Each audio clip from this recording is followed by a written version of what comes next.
bersama dengan kita atau dengan kami, tentunya dengan jargon kami yaitu Clean Today, Better Tomorrow.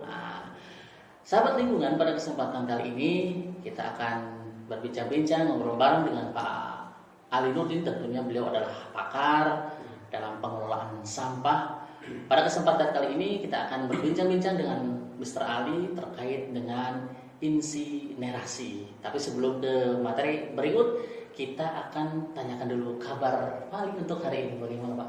Alhamdulillah, Pak Irfan tentunya selalu baik ya, dan tetap semangat lah. Yang jelas kita harus tetap semangat.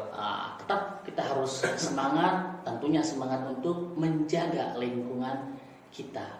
Oke, untuk kesempatan kali ini kita akan berbincang tentang insinerasi. Kita akan bertanya kepada pakarnya, itu Mr. Ali. Ya. Apa itu Pak yang disebut dengan insinerasi Pak? Ya, terima kasih Pak Irfan dan sobat lingkungan dimanapun berada.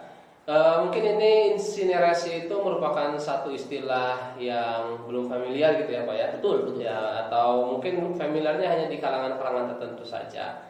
Jadi insinerasi ini merupakan teknik pengolahan sampah dengan cara membakarnya Pak. Dibakar. Iya. Jadi tapi di sini ada tujuannya. Tujuannya ini untuk menghasilkan energi dan mengurangi sampah. Itu insinerasi. Dan memang untuk insinerasi ini biasanya diterapkannya itu bukan di masyarakat gitu, tapi di tempat-tempat pengolahan sampah, di TPA-nya langsung begitu. Kalau memang sampah itu boleh untuk dibakar, tentunya ada jenis-jenis sampah tertentu mungkin yang bisa dibakar itu Pak. Kira-kira bisa diberikan contoh sampah yang seperti apa yang bisa dibakar? Tentunya gini ya sobat lingkungan, insinerasi atau pembakaran sampah itu tidak serta-merta semua jenis sampah itu bisa dibakar. Berarti tidak semua. Tidak semua. Dan perlu diingat dalam pengolahan sampah, terutama di TPA ataupun yang akan diolah dengan metode insinerasi, ini merupakan sampah yang telah dipilah terlebih dahulu. Berarti si sampah dipilah. Betul, iya. Dan biasanya untuk jenis-jenis sampah yang bisa dibakar, ini sampah-sampah yang memang akan mudah mudah lebur gitu Pak. Nah, karena insinerasi itu biasanya pembakarannya di kisaran suhu 800 sampai 1200 derajat Celcius.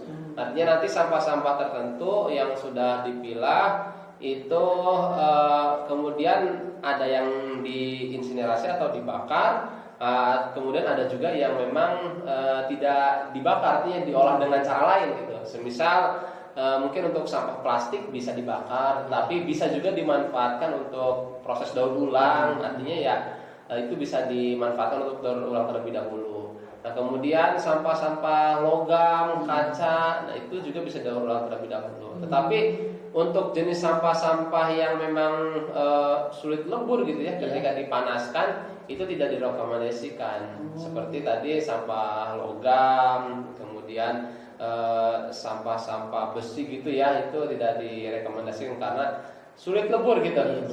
Nah, akan tetapi di sini harus dipahami juga oleh sobat lingkungan, insinerasi ini merupakan tahap terakhir gitu ya. Tahap terakhir setelah sampah-sampah tersebut dilakukan pemilahan terlebih dahulu, kemudian proses, dan akhirnya baru terakhir ini biar nggak menumpuk seperti apa kan gitu. Karena memang di TPA itu selain insinerasi kan ada metode landfill juga. Jadi sampah tersebut sampah hasil pengolahan, pemilahan, akhirnya itu kan mau kemana kan gitu Pak. Nah itu dengan metode landfill itu ditimbun, kemudian ditutup dengan tanah secara berkala. Nah kemudian pertanyaannya jika sudah tidak mendukung gitu ya untuk metode landfill ini mau kemana kan sampah gitu? Apakah dibiarkan menumpuk atau gimana? Nah ini bisa dengan metode insinerasi. Ya, tentunya sampah-sampah yang sudah diproses terlebih dahulu ya, dipilah, tidak hanya semua jenis sampah bruk langsung ke situ, tidak. Jadi sahabat lingkungan itu adalah metode terakhir ya yang disebut dengan insinerasi itu, tetapi dengan harus dipilah dulu ya Pak. Jangan langsung kita ya, karena kebanyakan di masyarakat itu ya yang namanya sampah itu ya yang penting dikumpulkan biar bersih langsung dibakar. Tapi dalam skala yang lain gitu ya Pak ya, insinerasi ini juga bisa dimanfaatkan untuk menghasilkan energi Pak. Oh bisa Untuk menghasilkan energi. Tapi tentunya ini membutuhkan infrastruktur kemudian peralatan-peralatan yang memadai. Oh seperti itu.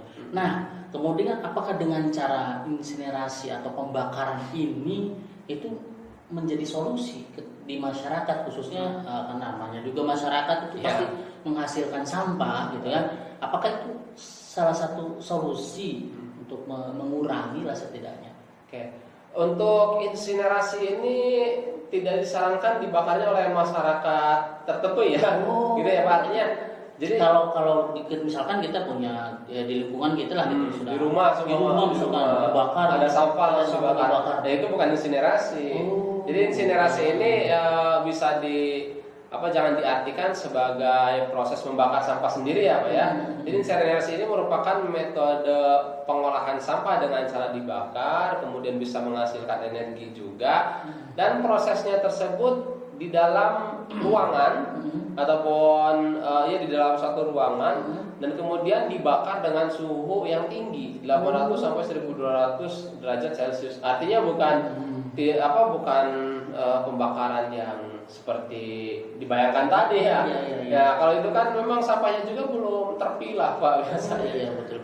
Berarti memang yang namanya insinerasi ini ada cara-caranya. Ya, ada cara-caranya. Kemudian tadi kan begini pertanyaannya, apakah insinerasi ini menjadi solusi gitu ya? Iya betul. Dengan cara dibakar menjadi solusi.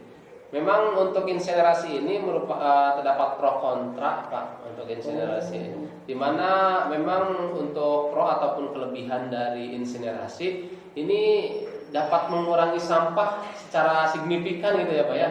Artinya sampah yang sudah terpilah, kemudian yang terakhir gitu, tahap terakhir ini mau dibuang, mau ditimbul, ini dengan cara dibakar itu bisa berkurang secara signifikan. Kemudian selanjutnya juga tentunya ini bisa dimanfaatkan untuk menghasilkan energi. Kemudian dari pembakaran juga menghasilkan lebih sedikit metana daripada sampah yang dibiarkan gitu ya melalui pembusukan. Tetapi memang proses insinerasi ini juga ada kontraknya, ada kekurangannya. Di mana untuk insinerasi ini yang namanya pembakaran ya pasti menghasilkan polusi udara lah, asap kita terutama dari asap. Nah sehingga asapnya ini memang harus dikelola juga. Artinya ada dua hal yang harus diperhatikan, asapnya, kemudian pembakarannya suhunya harus tinggi. Kemudian karena memang menghasilkan asap dan membutuhkan ruangan tertentu ya untuk pembakarannya, otomatis biayanya juga mahal Pak.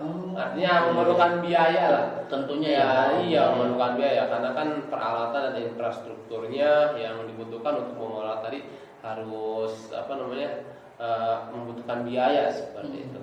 Nah terkait ini tadi ada pro dan kontra ya. Ya pasti karena memang ketika insinerasi kita lakukan pasti ada dampak ya. Ada dampak kan ya. Ada dampak. Jadi ya pembakaran pastinya ada dampak. Yang jelas mungkin di sini apapun yang kita lakukan dalam pengelolaan sampah ini harus terkontrol kuncinya Pak. Berarti harus ada pengontrolan juga ya untuk insinerasi ini, jadi tidak sembarang. Jadi sahabat lingkungan ketika memang di lingkungan kita selalu ada pembakaran sampah itu bukan solusi sebenarnya. Tetapi yang diharapkan oleh Pak Mr. Ali itu insinerasi itu memang sudah dipilah dulu, kemudian dilakukannya itu memang di tempat yang sudah diperuntukkan, untuk pembakaran. Itulah sahabat lingkungan ya.